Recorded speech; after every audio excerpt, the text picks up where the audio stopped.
Kita ke informasi lainnya, Saudara. Buntut pemberian abolisi pada Menteri Perdagangan 2015-2016, Thomas Lembong, 9 importir swasta terdakwa kasus korupsi impor gula mengajukan permohonan penghentian semua proses hukum.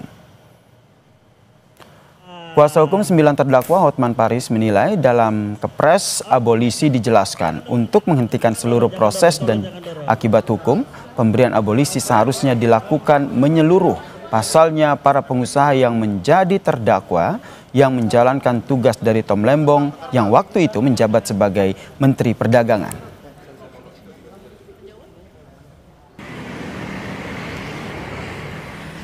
Akan memohon kepada Kejaksaan Agung, CQ JPU, agar surat dakwaan terhadap 9 importir swasta ini ditarik, dicabut dari Pengadilan Tipikor PN Jakarta Pusat, atau hakim karena jabatannya menghentikan perkara dan mencoret perkara dari daftar buku perkara. Itu permohonannya. Pres tentang abolisi Tom Lembong jelas-jelas disebutkan menghentikan semua proses hukum dan akibat hukumnya. Ingat itu. Proses hukum apa? Ya kasus gula.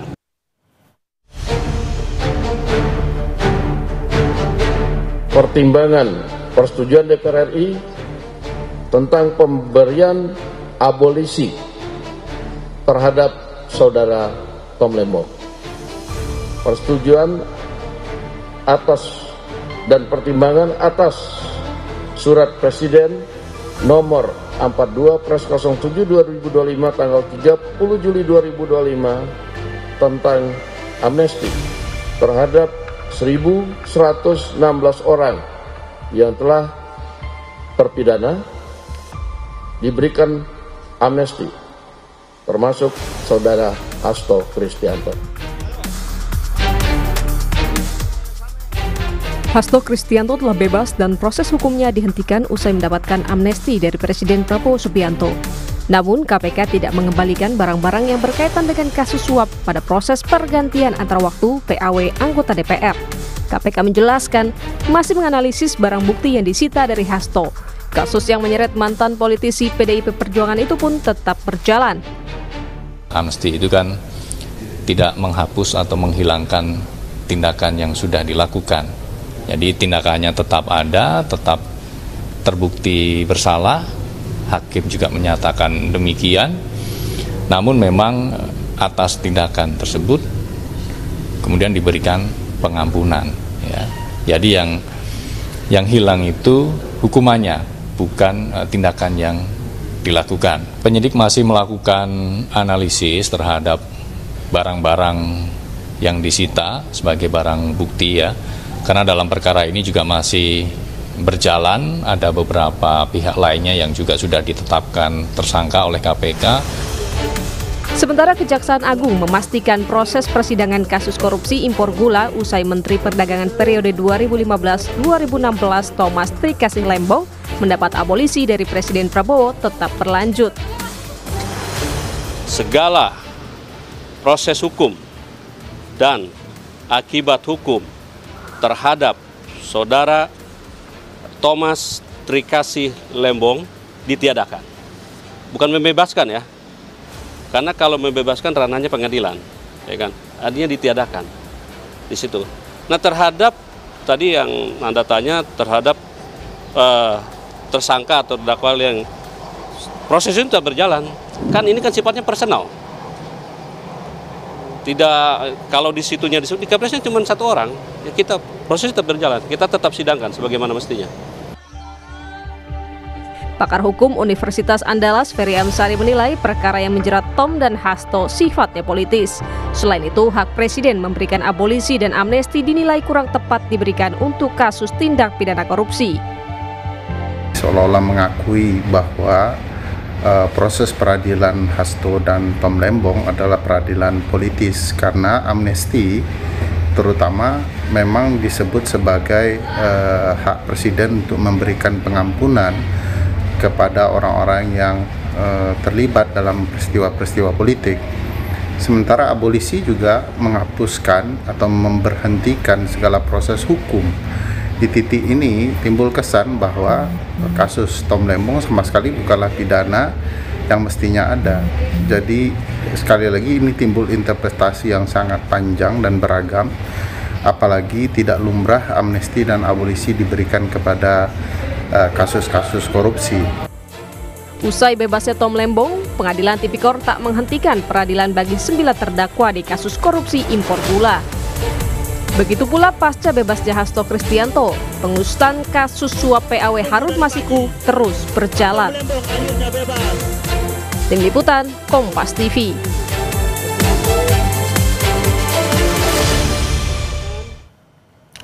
Abolisi untuk Tom Lembong dan amnesti untuk Hasto Kristianto tidak otomatis menyetop proses hukum korupsi impor gula dan juga kasus Harun Masiku.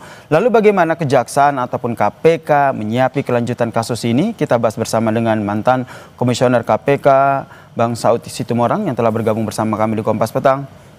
Bang Saud, Anda melihatnya seperti apa nih? Setelah Hasto dan juga Lembong bebas, bagaimana kemudian kelanjutan baik kasus suap Harun Masiku dan juga kasus impor gula yang saat ini masih berjalan? Bung Yansir, kita jangan lupa ya bahwa Indonesia dapat indeks persepsi korupsi 37 saat ini, which is itu sangat jauh di bawah target-target kalau kita mau pertumbuhan ekonomi dengan baik. Sebagaimana kita ketahui 9 lembaga yang mengukur indeks persepsi korupsi ini mereka masing-masing lagi mengamatin nih, pasti. Apakah itu World Economic Forum, Economic Intelligence Unit, Varieties Demokrasi, Political Economic Risk Consultancy, 9 lembaga itu pasti saat ini lagi ngelihat ini kebijakan yang pemerintah Indonesia ini terhadap kasus yang disebut sebagai kontraproduktif karena ada kaitan dengan korupsi. Mereka akan detail mengamati kasus ini. Pasti mereka akan mengamati Lembong case-nya seperti apa dan kasusnya Hasto seperti apa. Nah, kalau kita memahami konstruksinya, Lembong diberi abolisi itu clear. Bagaimana dia mulai menjabat 2015 sampai 2016 itu, apa yang dia lakukan, dia melaksanakan executive order. Agak berbeda dengan kasus yang dialami oleh Hasto. Nah, oleh sebab itu kita clear dulu. Ini analisis boleh salah, boleh ini. Tetapi apakah hukum menjadi lebih pasti? Apakah hukum menjadi lebih adil? Apakah hukum menjadi lebih bermanfaat di dalam dua kebijakan yang diambil oleh Presiden?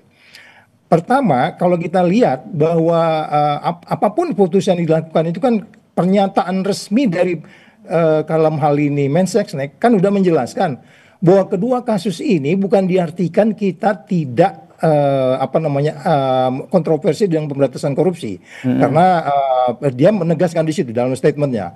Tetapi beliau mengatakan bahwa ini kasus ini lebih kepada politik. Nah, sekarang saya tanya, politiknya siapa? Politiknya Prabowo atau politik pemerintah sebelumnya? Nah, oleh sebab itu saya katakan ini resiko indeks persepsi korupsi tetap di 37 atau kemudian naik 1 atau kemudian dia akan turun 3. Itu kita lihat nanti ke depan. Sekali lagi saya katakan, kita mengingatkan 9 lembaga ini lagi mengamati case ini secara detail. Tetapi kalau kita melihat konstruksi kedua kasus ini bisa jadi stagnan ya, kosong-kosong gitu. Oke, jadi menurut Anda stagnan ya?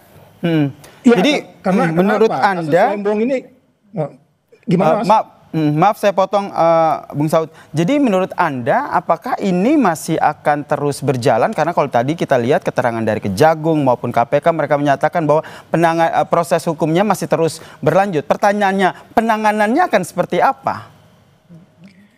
Ya, kalau kita masih bisa juga berdebat dalam kaitan bagaimana 8 pengusaha yang di kasus Lembong, kemudian bagaimana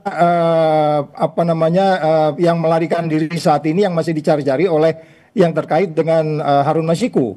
Jadi sekali lagi kalau peristiwa pidananya, saya selalu mengatakan, saya menegaskan peristiwa pidana dalam kaitan yang kita sebut sebagai menghalangi penyidikan atau apapun yang disebut terkait dengan suap, itu juga kan sebenarnya kaitannya dengan apa yang disebut oleh varietas demokrasi. ketika itu kan KPU itu sudah diperintahkan oleh MA untuk melaksanakan putusan bahwa DPP PDI boleh menentukan siapa saja, which is itu tidak dijalankan oleh KPU, kemudian terjadilah peristiwa suap itu. Nah, bukan berarti kemudian tidak ada suapnya, tetapi sebab akibatnya yang menurut saya kembali lagi kalau kita lihat ke depannya. Untuk kasus Hasto tentu Harun dia akan masih dalam proses lebih lanjut. Tetapi untuk kasus Gula 9 itu masih dipertanyakan. Itu yang saya bilang kembali lagi, kita harus duduk baik-baik menjelaskan. Jangan lupa supaya dunia internasional bisa melihat, oh ini loh bahwa pertimbangan bisnis is bisnis. Karena kalau kita lihat 9 yang ditunjuk untuk melaksanakan import gula, which is memang dalam sejarahnya kita tidak pernah kekurangan gula. Itu memang perdebatannya cukup panjang. Tetapi saya kembali menekankan, kita minta hakim yang melihat ini nanti supaya tidak lagi dipengaruhi oleh framing. Anda Yasir kalau lihat persidangan Tom Lembong itu hakimnya sangat-sangat memihak. Sangat-sangat memihak 3 hakim itu. Oleh sebab itu nanti biarkan mereka melihat, biarkan kemudian juga pihak kejaksaan untuk melihat kembali apa tuntutan-tuntutan mereka. Bahwa pertimbangan bisnis judgment rule, ada peran PPI di situ, Perusahaan Perdagangan Indonesia yang menuju ke 3 perusahaan ini, sehingga kemudian memang mereka justru yang mengeluarkan uang di situ untuk membeli gula, untuk kemudian gula kristal mentah menjadi gula kristal rafinasi, which is mereka harus mengambil untung, siapa juga pengusaha mau rugi kan gitu. Berarti Bung Saud, Anda melihat kasus ini banyak politis begitu ya?